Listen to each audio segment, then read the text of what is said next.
Oh my goodness, you guys, I have to fly through this episode because oh, oh my gosh, I have like 20 minutes and then I have a Zoom meeting and I'm about to go to France. So I have no time to waste. I'm going to dive in. I'm going to talk quick. We're going to talk about Instagram today. And I don't like fancy myself an Instagram expert. Full disclosure, I have like 10,000 followers. Granted, I didn't buy any of them because I wouldn't do that because that's inauthentic. So if you're listening and you have bought followers, no, no, that's not the right route to go. Okay, so anyway, full disclosure is what I was saying. I don't have an enormous account. I mean, you might be listening and you might think 10,000 followers is ginormous, but you might be listening and think like I have hundreds of thousands. What are you going to tell me that I don't already know? I'm bigger than you. You might be that. So anyway, but I do feel like I've got some value to add. Particularly if you have a smaller account and you're looking to grow and you don't know how to do it, or you don't enjoy it and you want to find more enjoy, or you're not successful or you're not engaged. So I guess that's kind of like who I'm speaking to with this episode. I feel like my 10,000 follower account, albeit, relative, is super engaged because it's not always size that matters. It's not always size that matters because similarly, my email list is not enormous. But you know what is? My open rate. For 4 years now, since I started the company, I am over 50% open rate. That's incredible for email marketing. It really is. So while my hello? Hi, I'm podcasting. I'll be done in a few minutes. Hi. Okay, I'll be done. That was my daughter. Okay. So, yes. So I was saying my Instagram account has 10,000 followers. You might be thinking that's not very big. You might be thinking that's big, whatever. But my point is, it's been effective for me. And so that's why I think I have value to give you. It's been effective because I can seriously tell you that that is how I've grown my business, how I have literally found the instructor community that is teaching the warrior formats. I found them on Instagram and they found me on Instagram. Really nowhere else. I mean, conferences, I suppose, yes. But that's where they have found me, is through Instagram. My Facebook, I'm not a huge fan of just because that account I maxed out. You know how you can max that one out? And so I can't add anyone anymore. And that's not fun because I meet people all the time I want to connect with and I can't. So Instagram is where I live. It's where I kind of like run my business. And I really do it. Yes, I have branded accounts for each of the fitness formats, but I'm really just going to talk about my personal account and your personal account. Your personal account, but I'm going to use language that makes you think I'm confusing it with a professional account because I think that your personal account in the context of this show and you being a fitness professional or owner operator or you run a program or whatever, in terms of the fitness industry and the fitness business, you do want to have a personal account that is functioning like a professional account, like a brand, like you're the brand. So if you want to have a private account, one that is kind of hidden and people can't see, you can, like, maybe you have pictures of your kids that you don't want the world to see. That's fine. Have a private account. Have a private account for your kids and your family and your personal stuff. But then have an account that is you as the fitness brand that you are or are becoming, the one that promotes classes or whatever you're promoting that relates to your business and your pocketbook or the pocketbook of your heart or your wallet. Okay.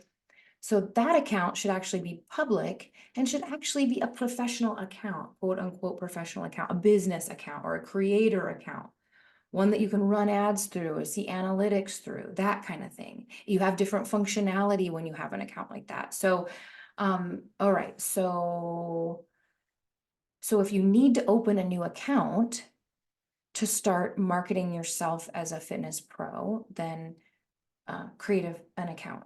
And I want to talk more about that. Okay, I gotta go quick, because A, I've got a meeting, and B, now my daughter's here. All right, so niche way down and find something super specific related to what you do and love in fitness, something you could talk about for hours and hours and hours, something you're educated, something you fancy yourself an expert on, you're passionate about and you love. I'm just going to throw out some quick examples, some that I've seen in my feed today.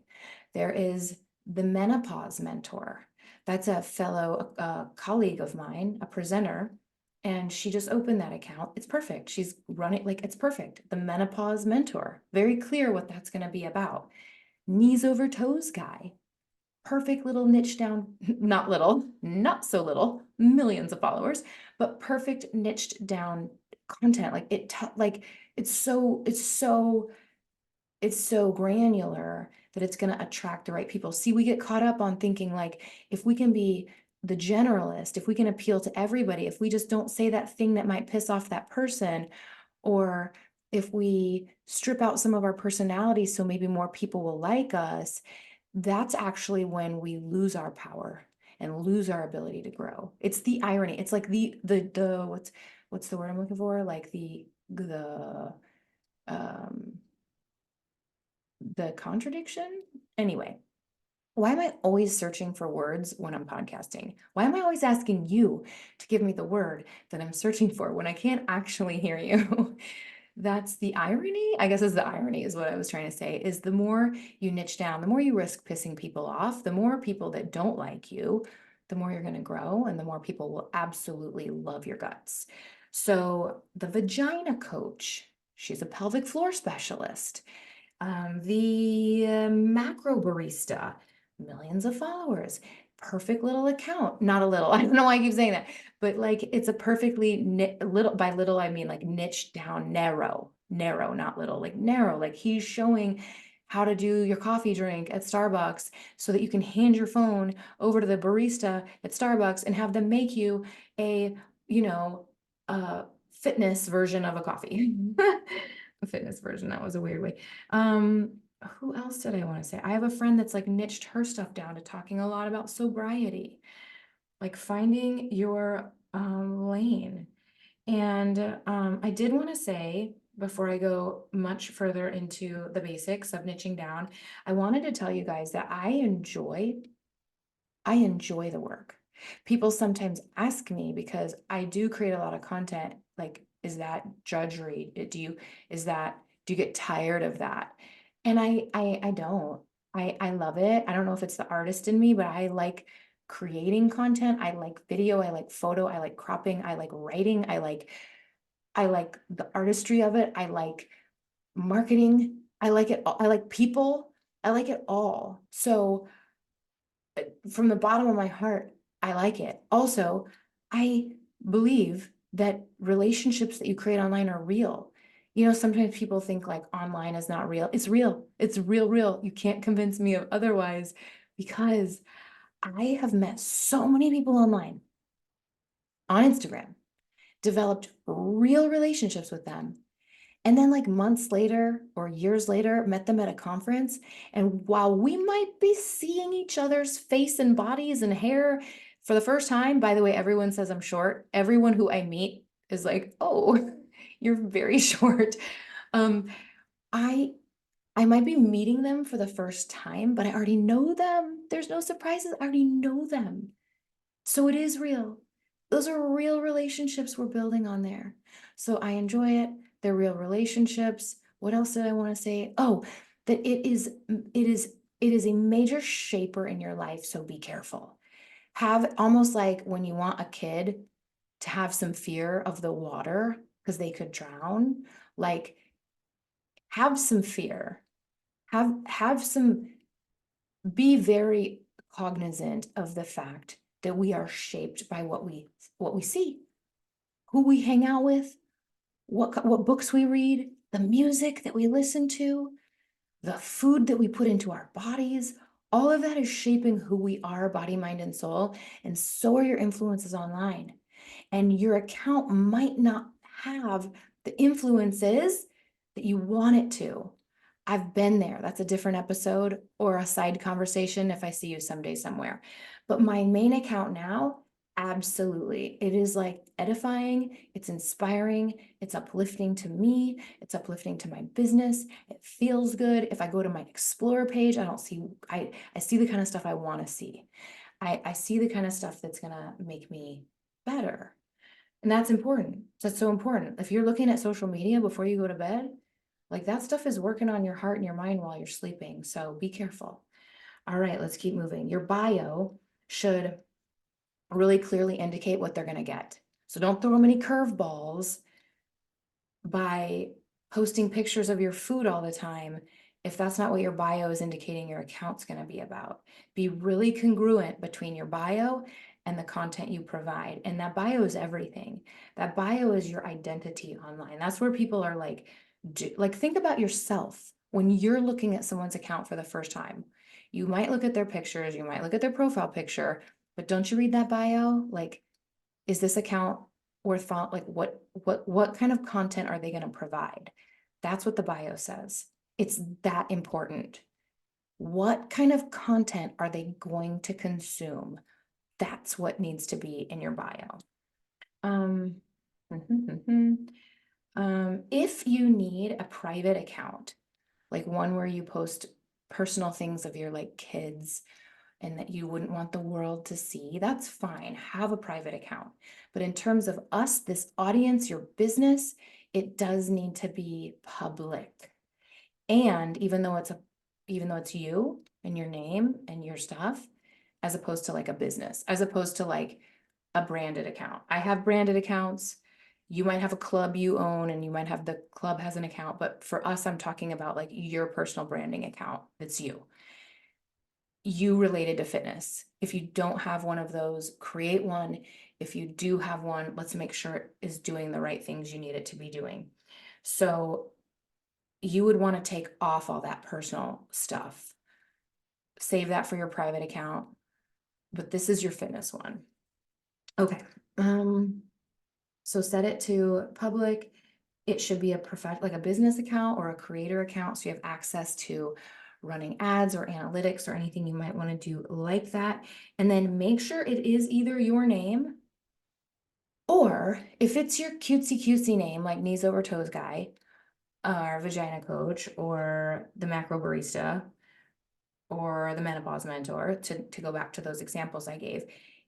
When you set it up in your settings, make sure that when you enter the name, it's your name. This is so important, you guys. So basically, search Instagram for your name, your name. And if your account doesn't show up in that search, that keyword search, you got to go into your settings. You have to put your name in there. That's different than the account's name. That's different than the handle. So my handle is my name. But so I'm going to come up either way. You search it. Your name has to be searchable. If someone takes your class and wants to follow you, they need to be able to find you. And I know I sound like exasperated right now. It's because I'm frustrated with those of you that don't do this. You make me so mad. And some of you work with me.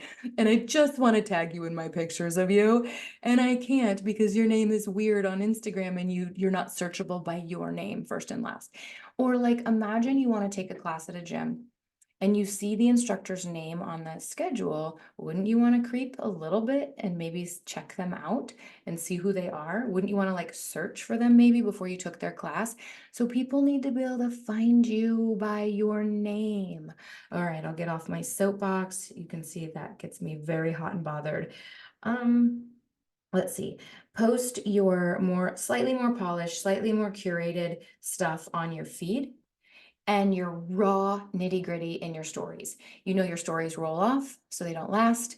So don't even worry. Don't spend a lot of time on them. Don't do Canva graphics and stuff like that for your stories. They don't last. Besides, people want to see like the real you, the real. They want to see like the real you. You can put your best foot forward on your feed, like your rose colored, like I'm not saying not to be authentic, because obviously that's going to be one of my major points today. Obviously you're going to be authentic, but it's your best foot forward, your nicer photo, like your post, like whatever. It's your more highly curated stuff. So that if someone is searching you and looks at their feed, they're like, wow, this person looks great. But if they're like, what do they really like? I want to see them brushing their teeth. I want to see if they have animals. I wonder if they like plants and garden. Like it's the nitty gritty. And like there's stuff about me, like my animals. I'm like an animal lover that I'm not going to post about my animals on my page because that's off brand and out incongruent with my bio and the services and things I provide and the reasons I want people to follow me.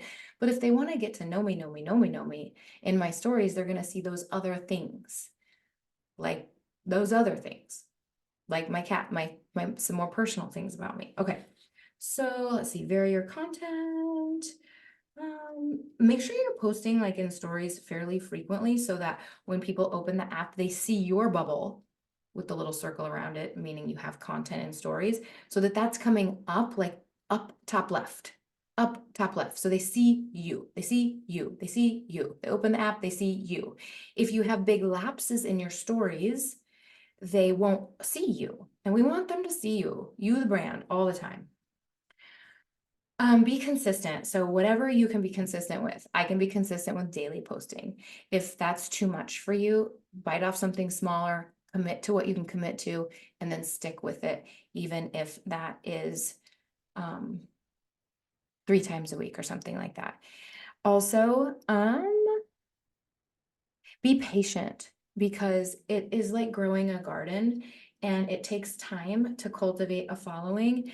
And also, it's not all about that. It's not all about how many people follow you. And it's not about how you look like that. Like, it's not, that's like, that feels superficial to me. It's about, is it satisfying to you? Is it fun for you? Is it engaging? Is it effective for your business? Are people commenting? Do people like your stuff? If that's more important than, have you ever seen an account with like 200,000 followers and they get like 10 likes on a post? Nobody wants that. And I, to this date, have not purchased the blue check thingy. And I know they're changing things and that it seems like, I think they're actually about to make a big change regarding the blue check. So I ought to tread lightly to not date this content. But the reason as of today I haven't done that is because it feels phony. It feels like buying followers. It feels like buying a look, as opposed to just being me and being comfortable with who I am without the blue check mark. So, all right. So the next thing is that, like the garden analogy, it takes sunshine and water. So be consistent, keep showing up, keep giving it energy. My third point today is to be authentic. It's tempting to want to censor yourself to get more people to like you, but it's so exhausting to try to be something that you're not. It's also utterly unfulfilling. Like, you are incredibly unique. You are someone's cup of tea. And that should feel very liberating to you. That is very liberating to me. That it's the only way, my true voice is the only way I can grow in a meaningful, effective way. I'm going to say that again, but about you. Your true voice, your personality, foibles and all. Your true voice is the only way that you can grow in a meaningful, effective way. So, like, why waste your time on trying to be anything? Why waste your energy on trying to be something else? And the good news is it's easier and less stressful to just be yourself than it is to try to create a persona, albeit tempting, you know? All right, so being authentic leads to more engagement and, you know, making content that people might want to share. You might want to comment under. Those things are really important. Okay, number 4 actually relates a little bit to be consistent, but it's batch your content. You're not always going to be inspired. You're not always going to have time.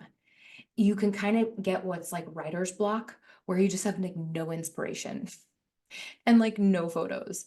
But then there's going to be times where your creative juices are flowing, you've got lots to say and lots of content. Like me coming out of Florida, I have like up to my eyeballs in content and things to say.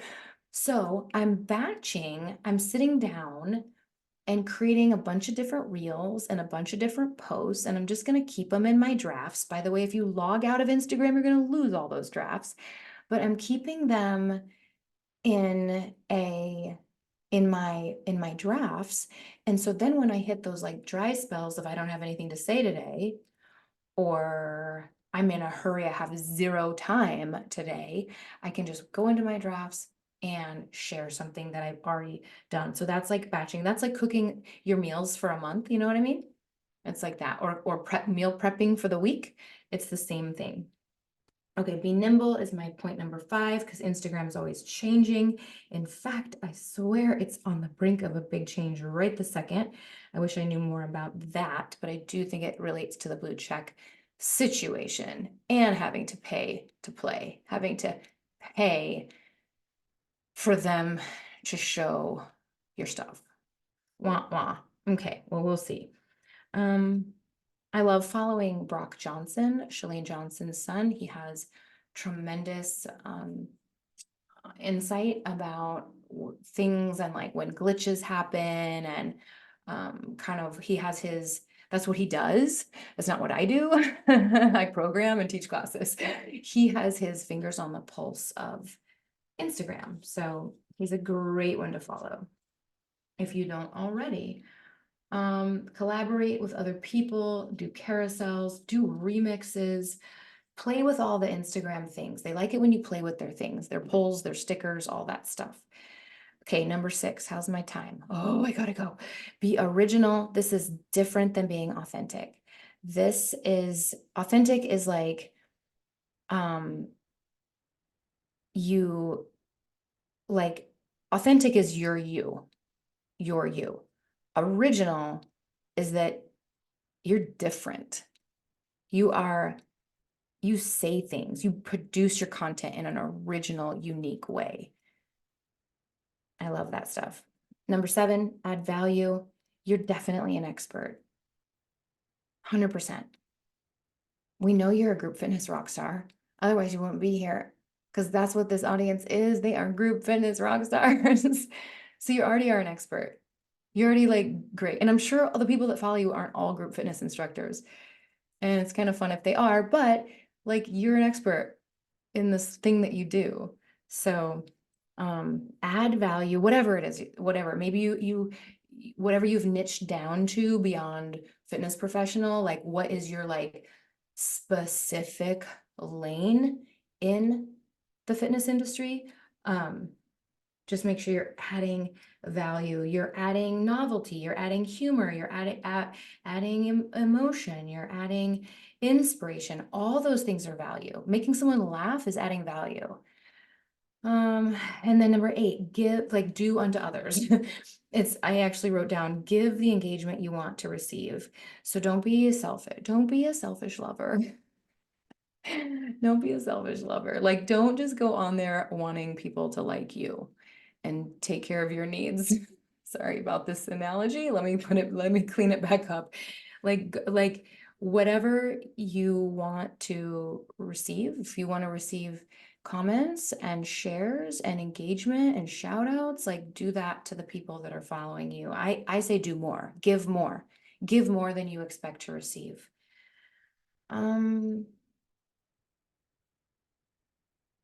Yeah, so just like think about shifting your approach from like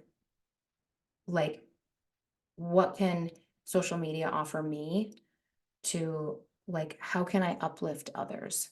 Try that for a month and watch yourself grow. Number 9, go deep before going wide. I love the Swiss Army knife analogy. I've probably used it 400 times on this podcast in the past, but like the Swiss Army knife thing, because it's not good at all those little things. Just like what's a cup, like Instagram is my jam. Like pick your favorite place to live on social media. And then maybe you have another, like I also post on LinkedIn because I'm trying to be a boss lady. And I post on Facebook, but I don't do all the things. I don't do Twitter, now X. I don't do threads. I mean, I created an account, but I felt like if we try to go too wide before we go deep, we are losing the potency of who we are.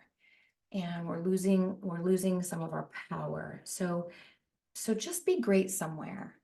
Just have a spot. My spot's Instagram. And then I kind of, I sprinkle some stuff on YouTube and on TikTok and on Facebook, but I know like my home base, where that's where I'm really like curating the content. Then I might take pieces of it and share it elsewhere. And then like last but not least, my last point, number 10, is really related to specifically peer classes and group fitness. Just like create FOMO. That's like marketing 101, but like show people and show yourself having so much fun in your classes. That is really how you can help market yourself. I know this just took like a quick pivot to marketing yourself as a group fitness pro, but again, this is Confessions of a GroupX Instructor podcast.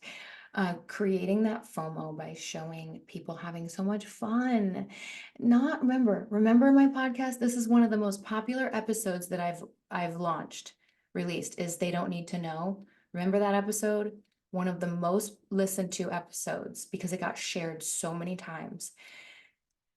They don't need to know on social media that you have like illness or that you're suffering, even if it's like serious, things you're going through, like from the vantage point of sales and marketing for whatever that is for your business or for your class sizes, like it's more attractive to show the fun and the happy and to, abstain from sharing the downer stuff that we all have because we're all human and life is hard.